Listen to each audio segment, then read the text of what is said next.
Meus irmãos, eu vos saúdo com a paz do Senhor Jesus. Alegria de estar aqui com os irmãos nessa manhã, poder adorar o nosso Deus na beleza da sua santidade. Amém? Vamos abrir nossas Bíblias, irmãos, no livro de Josué. Bom estar revendo amigos, irmãos, poder adorar o nosso Deus junto com os amados. Josué capítulo 3.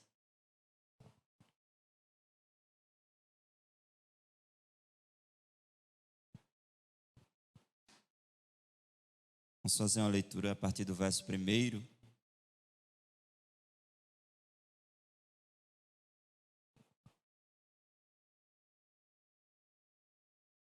Acharam todos? A palavra do Senhor diz assim: Levantou-se, pois, Josué de madrugada, e partiram de Sitim, e vieram até o Jordão, ele e todos os filhos de Israel, e pousaram ali antes que passassem. E sucedeu ao fim de 3 dias que os príncipes passaram pelo meio do arraial, e ordenaram ao povo, dizendo: quando virdes a arca do concerto do Senhor, vosso Deus, e que os sacerdotes levitas a levam, parti vós também do vosso lugar e seguia. Haja, contudo, distância entre vós e ela, como da medida de 2.000 côvados, e não vos chegueis a ela, para que saibais o caminho pelo qual haveis de ir, porquanto por este caminho nunca passaste antes. Disse Josué também ao povo: santificai-vos, porque amanhã fará o Senhor maravilhas no meio de vós. E falou Josué aos sacerdotes, dizendo: levantai a arca do concerto e passai adiante deste povo. Levantaram, pois, a arca do concerto e foram andando adiante do povo. Amém? Que o Senhor aplique a sua palavra em nossos corações, em nome de Jesus. Estamos sobre uma temática, como foi dito durante todo esse mês, um tempo de transição, ou um tempo de transições e novos começos. Um tempo de transições e novos começos. E pensando sobre isso, irmãos, o Senhor me fazia entender, e devemos todos nós entendermos, que em todo tempo, em todo momento, em cada geração, haverá desafios a serem superados. Você entende assim, irmãos? Todo tempo, irmãos, haverá desafios a serem superados. Quando nós olhamos para todo o contexto bíblico, nós vamos identificar exatamente isso. Vamos ver que em cada geração, todos tiveram que superar os desafios daquela geração, ou seja, daquela época. Quando olhamos para Abraão, nós vamos ver que Abraão precisou sair da terra de Ur dos Caldeus para ser quem foi. Amém, irmãos? O próprio Deus se revela a Abraão, o chamando para um desafio, para transicionar, para viver novos começos. E ele precisou superar todos os desafios que estavam diante dele para ser quem foi.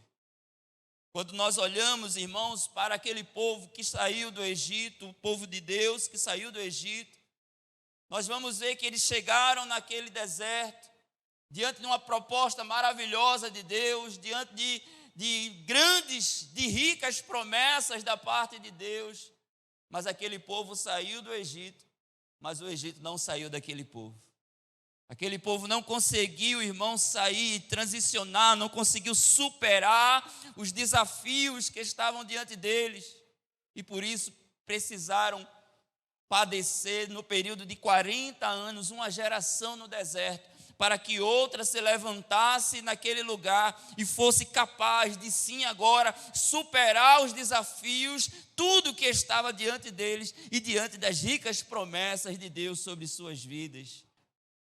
Quantos entendem aqui que Deus tem grandes promessas sobre a sua vida, sobre a sua família, sobre a igreja do Senhor, irmão? Amém? O nosso Deus é Deus de ricas promessas, como foi dito aqui já nessa manhã. Mas como eu falei, irmãos, em todo tempo haverá desafios a serem superados.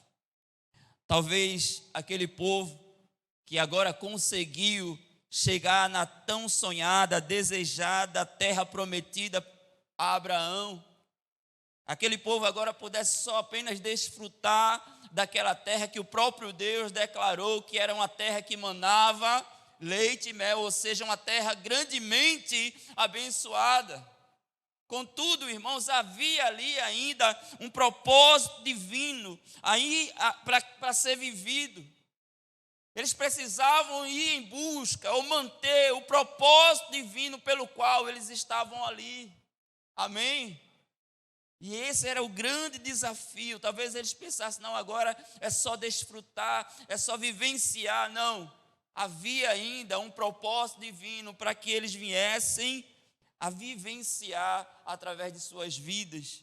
Então somente, irmãos, aquele povo estava sendo estabelecido ali para ser a nação pela qual viria o Messias, a nação que seria o farol de Deus para todas as outras nações, ou seja, o propósito não era pequeno, amém?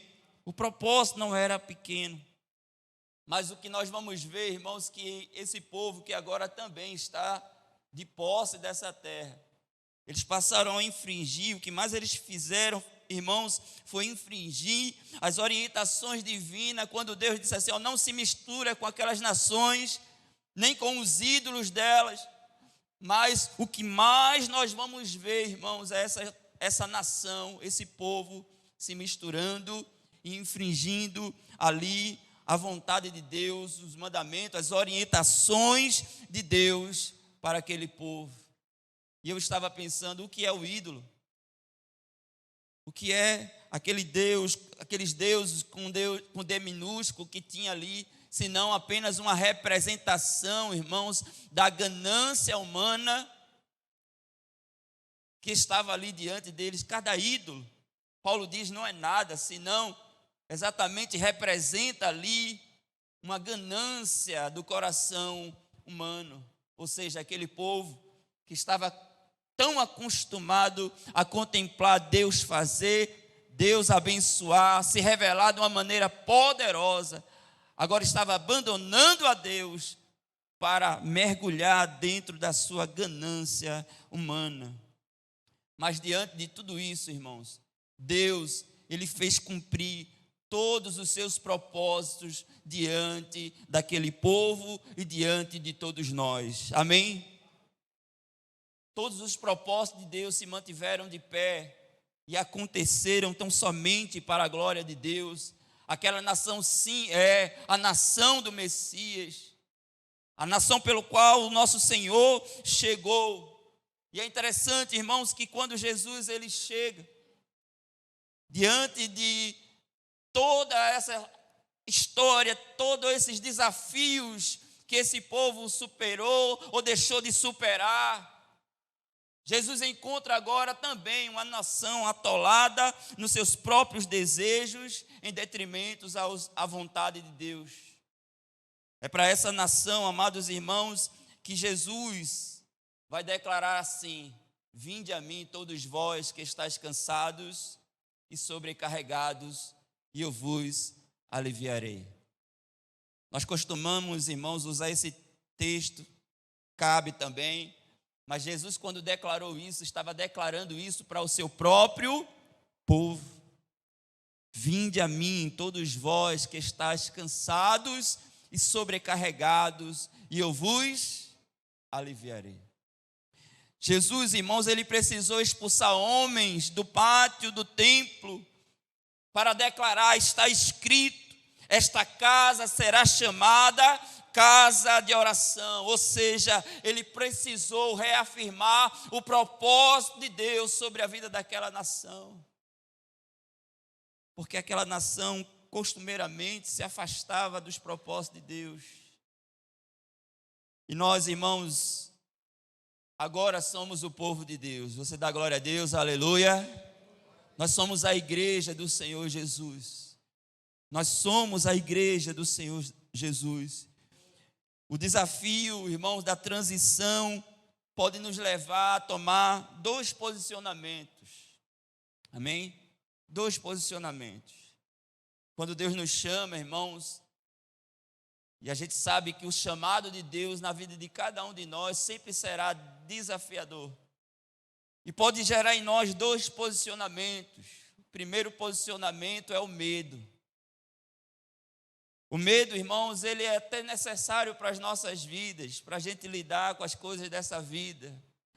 Mas o medo, amados irmãos, ele não pode ser um impedimento pelo qual nós iremos deixar de vivenciar tudo aquilo que Deus tem para as nossas vidas, amém? O medo não pode ser um impedimento em nossas vidas. Nós vamos ver que Moisés, Jeremias, teve medo do chamado de Deus. Moisés disse assim: eu não sei falar. Jeremias disse: eu não passo de uma criança. Ou seja, apresentou o medo a Deus, ou diante de Deus, mas mesmo assim, eles conseguiram superar o medo para vivenciar tudo aquilo que Deus tinha sobre suas vidas. Nós vamos ver que Deus, irmãos, não queria apenas se revelar a Moisés, mas queria se revelar sempre diante de todo o povo. Mas o povo teve medo da glória de Deus e disse a Moisés: não, Moisés, fala com Deus e tu fala conosco. A glória de Deus, irmãos, de fato, traz medo a nós. Amém, irmãos? Mas esse medo não pode ser uma trava sobre as nossas vidas. Ou seja, um impedimento para que nós não venhamos a transicionar. Nós vamos ver, irmãos, que Jesus falando sobre aquela parábola dos talentos, ele vai dizer que entregou os talentos, e aquele a qual ele entregou esse que recebeu 1 talento, vai ter medo. Ele declara: eu tive medo de ti, e escondi, enterrei o meu talento. E por isso, amados irmãos, esse vai ser chamado de servo mau e negligente. E vai receber, irmãos, a recompensa desse posicionamento. Então, a primeira coisa que nós precisamos entender é que o chamado e o desafio do chamado para transicionar diante das promessas de Deus se apresenta logo para nós o medo. Quem somos nós diante do medo? Amém? A outra posição eu chamei, irmãos, de oba-oba. A outra posição é o oba-oba, que é o extremo do medo, o outro extremo do medo. Se o medo ele quer nos travar, essa posição do oba-oba, me permita assim dizer, a pessoa vai pensar que a glória de Deus, as promessas de Deus, tudo que Deus tem sobre as nossas vidas vai acontecer de todo jeito, de toda maneira, independente de quem eu seja, do meu posicionamento, vai acontecer. E nós sabemos que não é bem assim. Amém, irmãos? O medo e o oba-oba são extremos que se apresentam diante de nós para que nós venhamos a administrar e viver sim tudo aquilo que Deus tem sobre as nossas vidas. Deixa eu fazer uma pergunta a você: quem somos nós diante dos desafios, das transições que estão diante de nós nesse tempo? Quem somos nós, a igreja do Senhor, nesse tempo, diante dos desafios, das transições que Deus tem nos chamado para nós vivenciarmos para a glória dEle? Quem somos cada um de nós? Quem é a igreja do Senhor diante do chamado de Deus sobre as nossas vidas? Quando nós olhamos, irmãos, para o texto ao qual fizemos a leitura, e é a base para esse momento, O povo está num período de transição para viver um novo começo. Era aquele povo que saiu do Egito, passou 40 anos no deserto, mas agora Deus disse assim: é agora. O tempo é agora, o tempo é já, é tempo de avançar, é tempo de transicionar. E agora, sobre uma nova liderança, a liderança de Josué, o líder escolhido por Deus para esse momento. E esse homem agora, irmãos, vai orientar aquele povo em 2 posicionamentos espirituais que vai nos ajudar ainda nos dias de hoje a tomar posse de tudo aquilo que está diante de nós e que são as promessas de Deus sobre as nossas vidas. Você dá glória a Deus, aleluia. Amém? Vai nos ajudar, irmãos, a superar e a encontrar exatamente um meio termo, aquilo que agrada ao Senhor, em detrimento daquilo que é o medo ou oba-oba, estarmos na posição que louva, engrandece, exalta e faz com que todos os nossos posicionamentos glorifique e exalte ao Senhor e nos faça avançar. Amém? E nos faça avançar para vivermos novos começos. Novos começos. O primeiro posicionamento, irmãos, está no verso 1 a 4. Quando se é orientado aquele povo que estará ali antes de atravessar ali e tomar posse da terra prometida, vai ser declarado que a arca da aliança passará no meio daquele povo. E essa passagem da arca da aliança no meio desse povo era um indicativo de que aquele povo deveria avançar. Que aquele povo deveria avançar. A arca da aliança, irmãos, representava a presença de Deus no meio do povo. Amém? A arca da aliança representava a presença de Deus no meio daquele povo. E todo o proceder daquele povo diante de um novo começo que se abria, irmãos, devia estar ligado à manutenção dessa presença no meio do povo. Jesus já declara para nós ainda hoje: sem mim nada podeis fazer. Diga para o seu irmão aí com voz de profeta: sem Jesus você não pode fazer nada. Amém? Sem Jesus nada podemos fazer. Aquele povo, irmãos, precisava entender que todo proceder daquele povo diante dessa conquista que estava diante deles precisava manter a presença de Deus como uma verdade no meio daquele povo. E é interessante, irmãos, que a arca representava a presença de Deus no meio daquele povo, mas a real presença de Deus não estava condicionada àquela arca. Como falei, era apenas uma forma pedagógica de ensinar, instruir aquele povo a entender que a presença de Deus estava naquele lugar. Mas a partir do momento, nós vamos ver mais para frente, que aquele povo começa agora a ignorar essa presença. E eu lembro dos 2 filhos do sacerdote Eli, por nomes de Ofni e Finéias. Viviam uma vida de iniquidade. Iria suceder o seu pai ali no exercício sacerdotal no templo, mas viviam em prostituição, metendo a mão ali naquilo que eram as ofertas. E certa feita, Deus permitiu uma guerra. E eles pensavam: mas nós temos a presença de Deus, a arca de Deus estar aqui no nosso meio. E eles levaram a arca da aliança para aquela batalha, mas Deus não estava mais com eles. Tamanha foi a derrota, tamanha foi a vergonha daquele povo, porque pensava que a presença de Deus estava condicionada à arca. Era só uma forma pedagógica para ensinar aquele povo a manter a presença de Deus no meio deles. Mas eles ignoraram isso e contemplaram a vergonha e a derrota diante das nações inimigas. Nós vamos ver, amados irmãos, que agora diante dessa situação, o próprio nome do filho de Finéias, que estava para nascer e nasceu diante das más notícias da morte do seu pai, da morte do seu avô. O nome do filho dele é Icabô, ou Icabode na sua tradução aí. Foi-se a glória de Israel. Quando Josué, amados irmãos, está chamando aquele povo para prestar sempre atenção, não tirar os olhos da arca da aliança, ele estava querendo declarar: o foco principal sempre será Deus.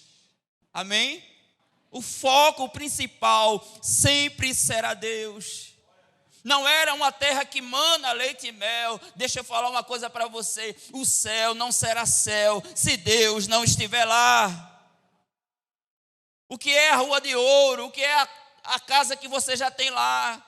Se Deus não estivesse lá, irmão. Não é o céu pelo céu, mas é o céu porque Deus está lá. E todos os propósitos, amados irmãos, que estão diante de nós, para que nós venhamos a superar, a transicionar, para viver novos começos, o foco principal sempre será ou deverá ser Deus. Jesus falando às igrejas do Apocalipse, ele vai se revelar à igreja de Laodiceia. A essa igreja, amados irmãos, Jesus ele vai dar duras repreensões. E a essa igreja Jesus vai declarar, irmãos, que não estava mais no meio dela, mas estava fora da igreja. Por isso ele vai declarar: eis que estou à porta e bato. Se alguém aí dentro ouvir a minha voz e abrir a porta, eu entrarei e cearei. Jesus estava dizendo assim: eu já saí do meio de vocês e vocês nem perceberam, porque o foco principal da igreja de Laodiceia foi perdido. E o cuidado que Josué estava chamando o povo para ter era exatamente se posicionar diante daquela conquista, diante dos desafios. Mas o foco principal sempre precisaria ser Deus. E sempre precisa ser Deus. Amém? Sempre precisa ser Deus. Diante disso, irmãos, a orientação para aquele povo era exatamente essa: quando virdes a arca do concerto passar, levada por quem de direito naquela época, os sacerdotes e os levitas, seguia, vai atrás. E ele diz assim: mas contudo haja distância de 2 quilômetros no nosso tempo hoje. Esta distância, irmãos, era tanto para que aquela multidão pudesse ser orientada e direcionada para o caminho que eles deviam seguir. Mas essa distância também denota para nós uma posição tão somente de reverência. Amém? Uma posição de reverência na presença do Senhor. Está lembrado do oba-oba? Nunca será dessa forma. Nunca será desse jeito. Sim, temos promessa, temos conquistas ainda a tomar posse, mas mantenha a distância, mantenha um posicionamento sempre de reverência, sempre focando no alvo principal, que é o nosso Senhor e Salvador Jesus Cristo. O alvo principal sempre será Ele. Sabemos que hoje, irmãos, não apenas os sacerdotes, não apenas os levitas podem se aproximar da presença de Deus. Jesus, ele, através do seu ato de sacrifício, a palavra do Senhor diz que o véu foi rasgado de alto a baixo, para que todos nós possamos nos aproximar dessa presença gloriosa sobre as nossas vidas. Ele abriu um novo e vivo caminho para que todos nós venhamos a chegar nessa presença gloriosa. Amém? Mas ainda, meus irmãos, mesmo mediante esse privilégio que a igreja tem, precisamos ter esse posicionamento, irmãos, de reverência. de olhar para Ele, nunca perder o foco do nosso Senhor e Salvador Jesus Cristo. O próprio Deus disse tanto para Moisés como para Josué, quando chegaram na sua presença: tire as sandálias dos pés, porque a terra que você pisa é terra santa. Tire a sandália dos pés, porque a terra que você pisa, ou seja, você está diante de um Deus santo. Amém, irmãos? Posicionamento de reverência diante da presença gloriosa do nosso Senhor. O escritor aos Hebreus instrui: olhem firmemente para o autor e consumador da nossa fé. Amém? A igreja do Senhor Jesus, ele precisa ainda estar nesse posicionamento de olhar firmemente para o autor, mas também o consumador da nossa fé, que é o Senhor Jesus. Deus sempre vai exigir um posicionamento, irmãos, de reverência na sua presença, onde o foco principal é o próprio Deus. Amém? O outro posicionamento, amados irmãos, está no versículo 5 do capítulo 3, na qual nós fizemos a leitura. Josué vai dizer assim: disse Josué também ao povo: santificai-vos, porque amanhã fará o Senhor maravilhas no meio de vós. Amém? Santificai-vos. O outro posicionamento que Josué está instruindo aquele povo é um posicionamento de santificação. Eu costumo dizer, irmãos, que a santificação é o nosso sim diário a Deus. Todos os dias nós precisamos declarar um sim para Jesus. Sim, Jesus, eu estou aqui para fazer a tua vontade. Sim, Jesus, eu vou negar tudo aquilo que quer me tirar da tua presença, que quer roubar a minha santidade ou a minha santificação diante da tua presença. Todos os dias, irmãos, precisamos dizer sim para Jesus. Amém? Não foi apenas naquele dia que nós levantamos as nossas mãos, mas todos os dias essa declaração precisa ser confirmada diante de Deus, e através disso termos um posicionamento de santidade ou santificação na presença de Deus. A santificação, irmãos, é um item indispensável para aquele que quer ver Deus. Amém? A santificação é o item indispensável para aquele que quer ver Deus. O escritor aos Hebreus também declara: segue a paz com todos e a santificação, sem a qual ninguém verá a Deus. Ou seja, esse posicionamento, irmãos, de santidade na presença de Deus é um item indispensável para cada um de nós, que quer sim contemplar as maravilhas que Ele tem para fazer, realizar em nós, mas também através de nós. E pensando nisso, irmãos, eu lembrei do hino 487 no nosso cenário, que fala: minha vida seja assim, consagrada a Ti, Senhor. Esse hino, todas as vezes que eu canto esse hino, irmãos, eu reflito nisso. Em cada estrofe, em cada dizer deste hino, que é tão profundo sobre as nossas vidas, e que muitas das vezes podemos estar cantando não só esses hinos ou outros hinos, fazendo a obra do Senhor, sendo usado aqui, mas não tendo um posicionamento santo diante do nosso Senhor. E ele diz assim: minha vida seja assim, consagrada a Ti, Senhor. Possas sempre Tu por mim operar o Teu amor. E ele diz: a minha alma lava. A minha alma, o que, irmãos? Lava, Salvador. No Teu sangue puro, o sangue de Cristo nos purifica de todo o pecado. De todo o pecado.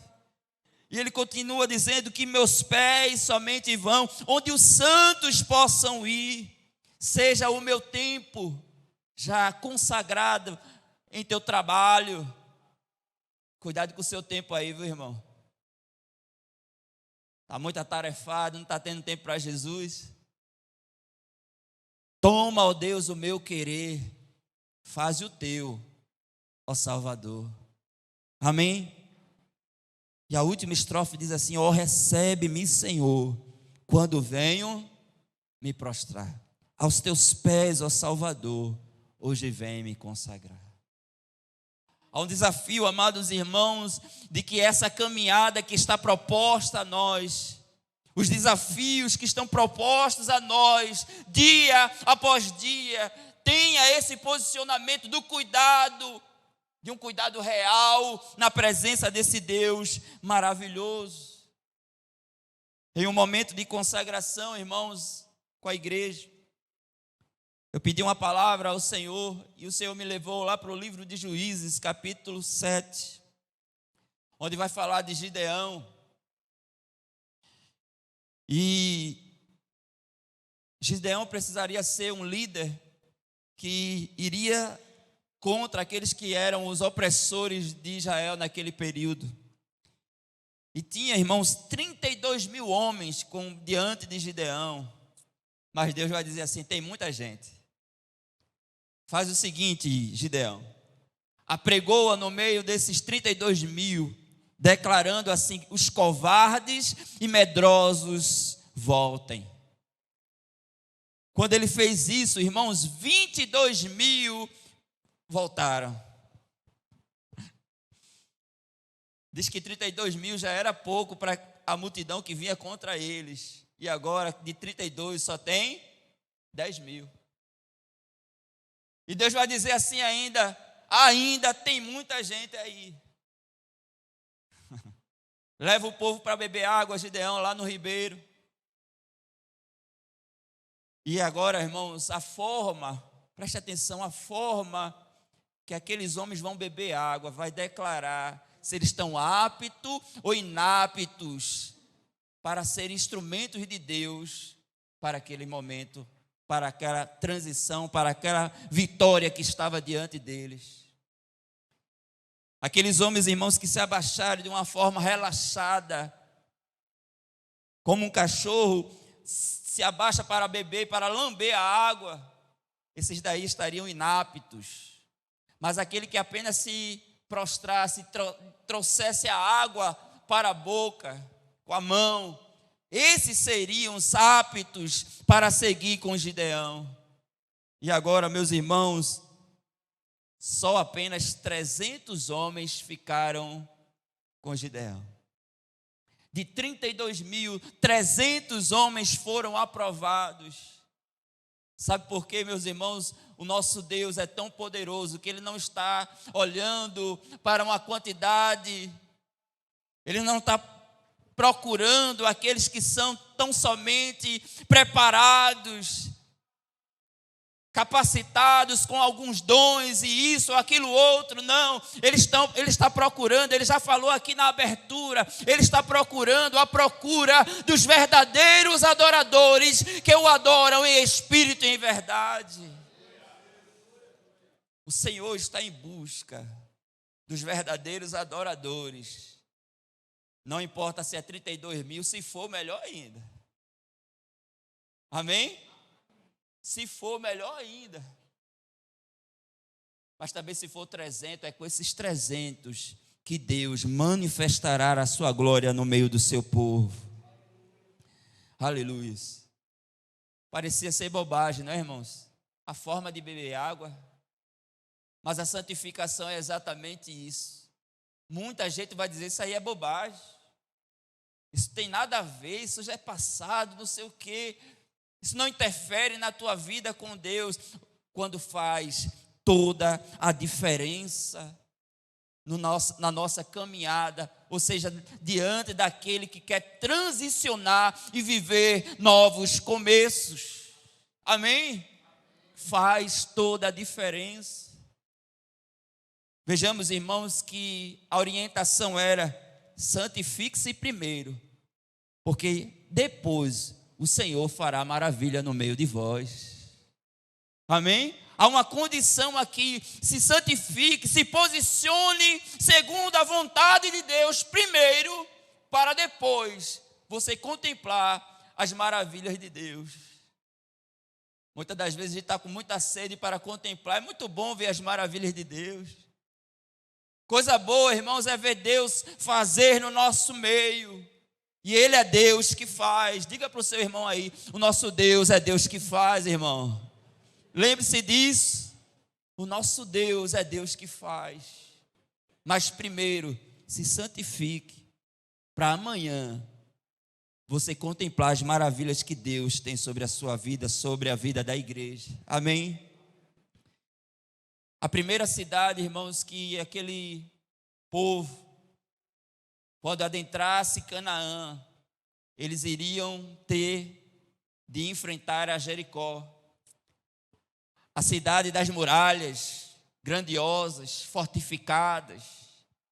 E esse povo, irmãos, iria obedecer, ganhar sobre essa cidade apenas pelo posicionamento de obediência. É só rodear, é só glorificar rodeando.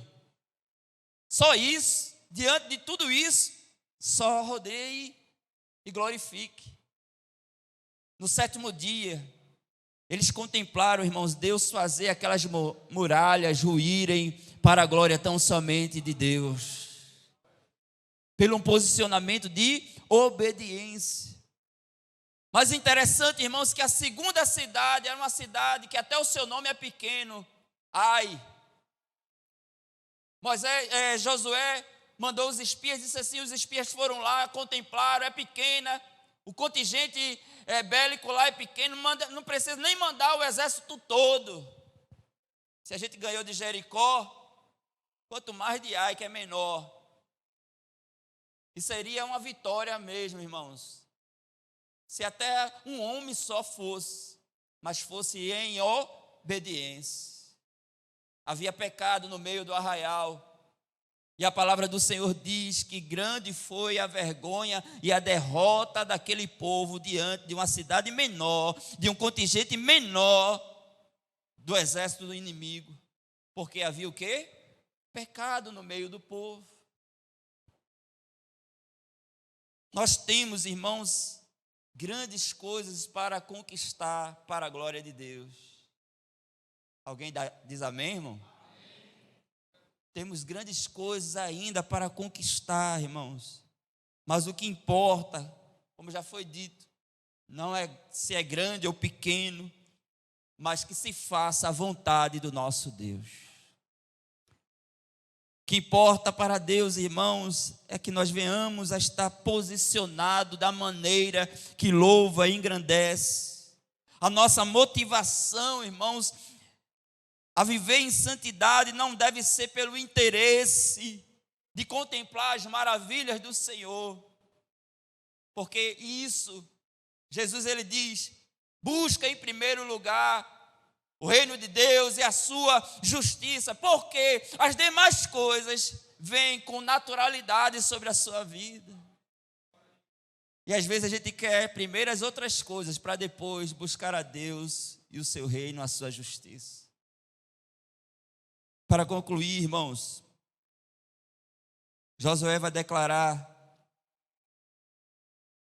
no capítulo 4, no verso 4, do capítulo 3, a última frase, ele diz assim, porquanto por este caminho nunca passaste antes. Amém? Por este caminho nunca passaste antes. 77 anos, irmãos, na ótica humana é muito tempo, como os irmãos disseram aqui, né? É muito tempo. Muita água passou por debaixo dessa ponte. Se a gente desse esse microfone aqui, principalmente para os antigos, testemunharem os feitos desta igreja, as realizações, os acontecimentos dessa igreja, seria muito testemunho. Mas isso, na ótica humana. O que são 77 anos na ótica espiritual, que é uma ótica eterna. Nós só estamos no começo. Ou seja, 77 anos na ótica espiritual, na ótica eterna, irmãos, é apenas o começo. Deus tem muito mais para fazer em nós e através de nós. Deus tem muito mais. Mas para isso, irmãos, nós precisamos ter esse posicionamento de nem ter medo de vivenciar as coisas que Deus tem para fazer em nós, nem ser um tanto quanto relaxados e ter um posicionamento relaxado diante de Deus. Não vai acontecer de todo jeito. Pode até acontecer, mas Deus pode tirar você daquilo que são os privilégios desses acontecimentos. Por isso, tão somente, amados irmãos, nós precisamos ter esses dois posicionamentos que foi orientado aquele povo antes de adentrar tudo aquilo que Deus tinha a fazer por eles. O alvo principal sempre seja Deus. O alvo principal seja sempre Deus. E segundo, se posiciona de uma maneira que louva, engrandeça, exalte o nome do nosso Deus, todo momento e em todo instante. Porque sim, amanhã o Senhor fará maravilhas no meio de nós. Diante de todos os desafios, irmãos, que está diante de nós, e como eu falei lá no iniciozinho, cada geração haverá os seus desafios a serem superados. Cada geração haverá os seus desafios a serem superados. Nós temos visto, irmãos, essa igreja se posicionando diante de uma geração, de um novo tempo. Acompanhe, não tenha medo, se posicione na maneira que engrandeça o Senhor, seu Deus. Não se preserve, muito pelo contrário, diga ao Senhor: eis-me aqui, Senhor, eis-me aqui. Faz em mim segundo a tua boa vontade. Se prepare, se deixe ser usado para a glória de Deus. Porque Deus é Ele que vai fazer proezas e maravilhas acontecerem em nós, mas também através de nós. Que Deus, pois, irmãos, nos abençoe. E que nós possamos, irmãos, a cada dia, nas provações, na caminhada, na lida diária, sempre ouvir Deus nos chamar, sempre o Espírito Santo de Deus nos chamar, dizendo assim: o alvo principal é Deus. O alvo principal seja sempre eu, diga o Senhor para nós, sempre. E se posicione de uma maneira que me agrada e que me glorifica todos os dias, um posicionamento de santidade na presença do Senhor. Que Deus, pois, nos abençoe. Em nome de Jesus.